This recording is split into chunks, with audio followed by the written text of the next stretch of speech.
আসসালামু আলাইকুম, সবাই কেমন আছেন? আশা করি সবাই ভালো আছেন। আজকের ভিডিওতে দেখবো আমরা ক্যাপকাটে কীভাবে বাংলা ফন্ট অ্যাড করতে হয়। ক্যাপকাট সাধারণত আমাদের ফোনে যে ইউনিকোড ফন্ট আছে এগুলো সাপোর্ট করে না। ক্যাপকাটে লিখতে গেলে বিজয় কিবোর্ডের মাধ্যমে লিখতে হয়। আমাদের মোবাইলে সুতরাং বিজয় কিবোর্ড নেই, সুতরাং আমরা কীভাবে লিখতে, তো চলুন দেখা যাক।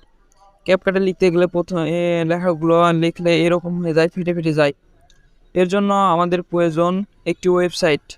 চলুন, এবং এই জন্য আমাদের গুগলে গিয়ে এখানে টাইপ করতে হবে বিজয় টু ইনকোড কনভার্টার। এইভাবে লিখে সার্চ করুন। সার্চ করার পর প্রথমে যে ওয়েবসাইটটি আসবে এখানে ক্লিক করুন। এখানে আসার পর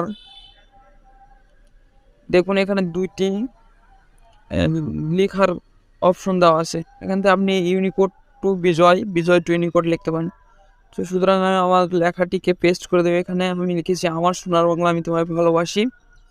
এই জন্য দেখতে পাবেন এখানে লেখা আছে ইউনিকোড থেকে বিজয় থেকে ইউনিকোড।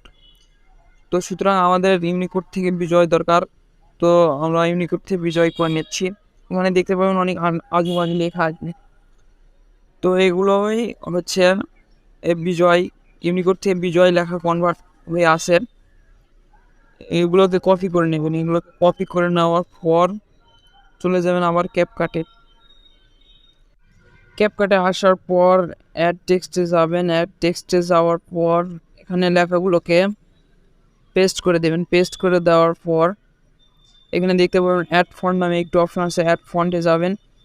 আপনার যদি কীভাবে ক্যাপকাটে Bangla font stylish Bangla font add করতে হয় না জানেন, তাহলে কমেন্ট করুন, তাহলে আমি কীভাবে ক্যাপকাটে বাংলা ফন্ট অ্যাড করতে হয় সে ধরনের ভিডিও দেব। তো আমার এখানে কয়েক ধরনের বাংলা ফন্ট অ্যাড করা আছে, তো আমি প্রথম দাঁতে ক্লিক করবো, এইভাবে দেখতে পাবেন আমার লেখাগুলো চলে যাচ্ছে। এইভাবে সাধারণত আপনি ক্যাপকাটে বাংলা লেখা অ্যাড করতে পারবেন। ভিডিওটি কেমন লাগলো কমেন্ট করে জানাবেন। লাইক এবং সাবস্ক্রাইব করে পাশে থাকবেন।